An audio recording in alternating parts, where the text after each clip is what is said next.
Okay. So Among Us joins the world. He opens his eyes in a new reality. He knows that he's the sus, but he knows not where he is. He looks around him. All he sees is giant, vast, empty space with familiar structures lining the skies. He realizes where he's at. He's in a house, but not just any house. A house bigger than any he's ever seen before. A house so big and vast that it could contain a city. And that's just what he planned to do. Perfect, hidden from any dangers that might threaten the place. There's a small entry point, and it has a very small entry point and a huge underground. Like it has a very small entrance, but a big vast space that is full of potential. So that's what he did. He filled it, and he started building.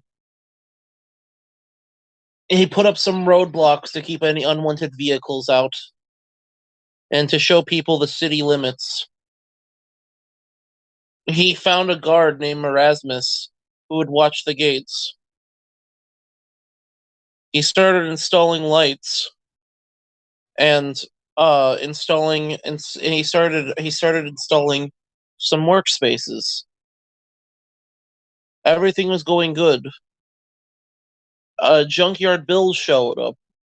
A body mod junkie whose body modifications cost him thousands, and he couldn't afford housing anymore. But he looked freaking sweet. But he was homeless, so he said so. The Among Us let him live in the junkyard with all the broken car parts and stuff, and everything was good except there was a disturbance. Out of nowhere, there was a huge explosion heard. No one in the city knew what it was, but nothing happened other than the noise. It startled people, but it was quickly dismissed as no one could identify a source, and nothing came of it. But then there was a sudden white flash, and Marasmus was no more. He disappeared. But this greatly disturbed Among Us and Junkyard Bill. So they decided what better to do. They decided that the best thing to do was to clone him, and Amongst Us was clever and had a clone of Erasmus in no time. But he didn't feel safe anymore. The horse statue that was placed in the middle of the city, that once symbolized strength, and well, that's one that the horse statue in the middle of the fountain.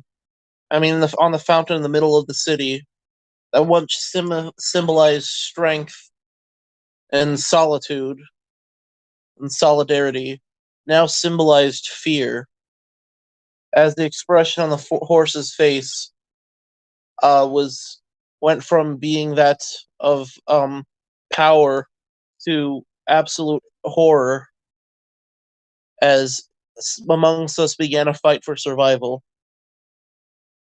If Marasmus could be taken away at any moment, so could he. So he started preparing, but nothing happened for a bit. He started to think he was paranoid. Then suddenly, he died. It felt like he died. Everything went black. He woke up. He woke up in the giant house again, but he wasn't in his city. He was in an imposter city. The Among Us realized that he was in an imposter city, but he was confused because he saw someone familiar, an orange thing in the distance. It was Darwin, his old pal Darwin. He was going to invite him to the city. He was going to be one of the citizens everyone loved and respected. Darwin would have a great time living with him, and he would to grow closer to with Darwin. But Darwin wasn't moving. He shook him. He ran over to him and shook him. He wouldn't wake up. Nothing felt right in that moment. And just when he thought he couldn't get any worse, he looked behind himself and saw it. The grill lady. For only a moment he saw it, but that moment was enough to solidify in him the absolute fight for survival. He ran. He ran as far as he could. He tried getting back to his place, his his city. He managed to escape her, I think. I don't really remember what happened at that point. He made it back to his city, but he knew that something wasn't right. He couldn't control what was happening, but he tried anyway. He tried giving Marasmus weapons. He tried arming himself. He knew that wasn't the last time he would see of the grill lady. He knew she was behind this because who else could it be? Then then when he was messing around with Junkyard Bill, uh I don't remember what happened next. All he remembers is being attacked. She showed up again for a moment, shaking her butt, it looked like, in the air, holding something, but only for a brief moment before she disappeared again. She was like a ghost. Maybe it was all in his head. Maybe this was all a dream. It didn't feel like she was tangible. She was only there for moments. Blink and you miss her. But he kept knowing, he kept thinking he was seeing her. He was going insane, he felt. And then he couldn't move. Something happened. His movement was restricted. He felt like he was shrinking. It became so hard to move. He had to put all his willpower into the thought of moving to even move an inch. Then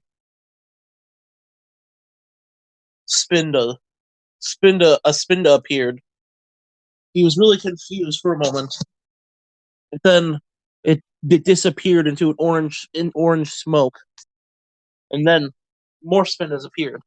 Thousands of Spindas appeared behind him. He turned around to see them, only for a moment before they disappeared into an orange poof of smoke. He definitely was going insane. He tried installing workstations in his city. He thought this would help. If the citizens had computers, they could organize an attack and organize a defense. At least document what was going on. But then he died again. He woke up in the same place as last time. Something happened. I don't remember. All I know is that he died again and was transformed. And then he decided that enough was enough. His city wasn't his any longer. So he found a TARDIS. He found a TARDIS, got inside of it, figured out how to use this stupidly complicated device. It's a very, very powerful device. Clearly, this is what could be used to defeat her. It's basically a time machine that's also a battle station and a fortress at the same time that could turn invisible. There was no way that the grill lady could even stand a chance. He just had to figure out how to use the thing to its full potential. But right after he figured out how to teleport, how to move the TARDIS into the city, she destroyed it. Like an indifferent god, she destroyed it without a second thought. And so fast his dreams of taking back his city collapsed. He was standing there, He saw her for but a moment before she did the same thing to him and erased him as well. And he woke back up in a different part of the giant house. He found another TARDIS. She did it again. He freaked out. He found another TARDIS.